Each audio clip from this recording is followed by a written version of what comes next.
Today I'm going to talk about how I came to take this portrait of Gilby Clarke. Now, Gilby Clarke's an American guitar player. He's been in loads of different bands. Of course, he did spend 3 years in Guns N' Roses, part of the Use Your Illusion tour, and you can see him in some of the music videos for November Rain, Estranged, things like that. So I was lucky enough to meet Gilby through a friend of mine called Troy Patrick Farrell.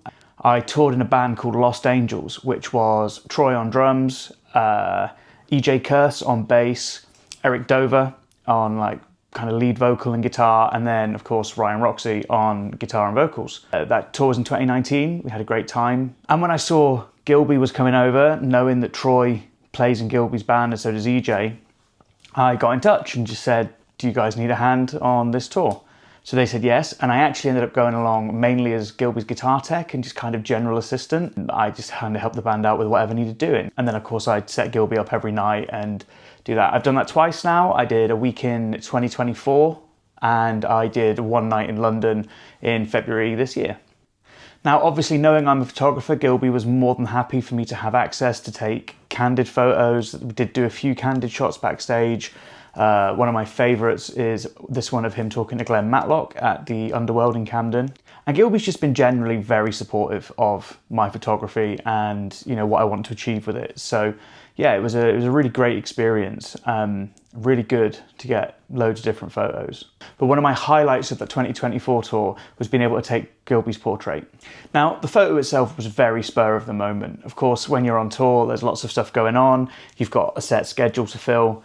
It was just a stroke of luck and Gilby being very generous with his time. So let's look at the photo itself.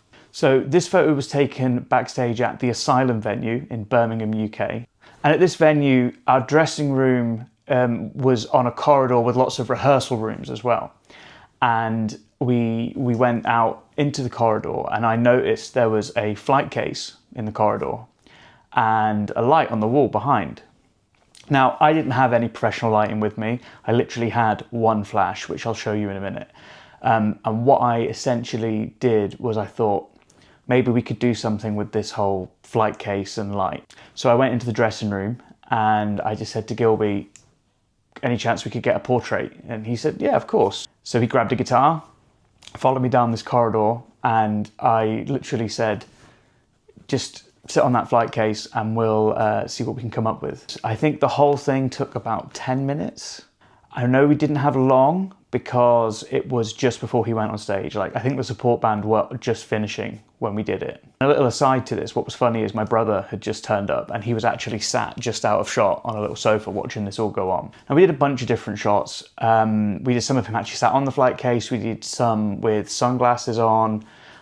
We did some other ones. The one that really stuck out to me was the one where he kind of pushes his guitar forward and then looks straight down the lens. What was most interesting to me about this photo is how we accomplished it with essentially no professional lighting. So part of the big reason I chose to shoot where we did is because you'll see in the photo there is a big light on the wall behind him. Now, obviously that kind of messes with your exposure a bit, but the main reason I wanted him there is because then that could act as a backlight and kind of separate him from the background a bit. I think that kind of really comes across because he does look quite 3D in the photograph. It's not a very flat photograph. But then that doesn't fix the fact that we didn't have any lighting pointing at Gilby and it was quite a dark corridor.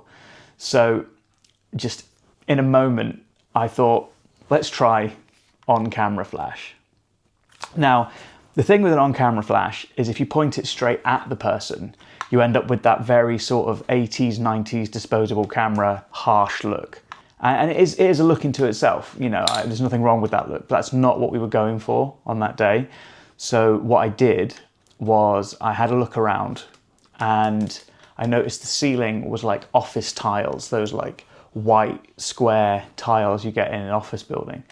And I thought, oh, I don't know, let's try. So I literally pointed it straight up. It was this exact flash. It's a Godox TT6852, the Nikon version, because I use Nikon. We did a few shots. I looked at the back of the camera and thought, I think we got something there. Roll on the next day, we were driving to Great Yarmouth to play at Hard Rock Hell Festival. Great Yarmouth from Birmingham is about a 4-hour drive, so I had plenty of time to sit and look at these photos. I was looking at the photos and I thought, I think that's the one. And actually, when I got home from the tour and I looked at a few of them properly, I did find a few that I liked, one of which is going to become a print for sale, so keep an eye out for that. Now, when I did look at the photos, I noticed there was another problem. Now, if you look at the original unedited photo, you'll see that in the background there is a fire extinguisher, lots of different signs. There's also a bright yellow cushion on the seating behind him. The signs, the door and all that, I cloned them out. I mean, I'm not a big believer in fakery, but I think removing distractions from the background that don't actually change the image at all, I think that's fine. So I removed those, but what really struck me is the bright yellow cushion. Now, in terms of a colour sense, the yellow cushion on the bluey green seating area, it's a great colour palette.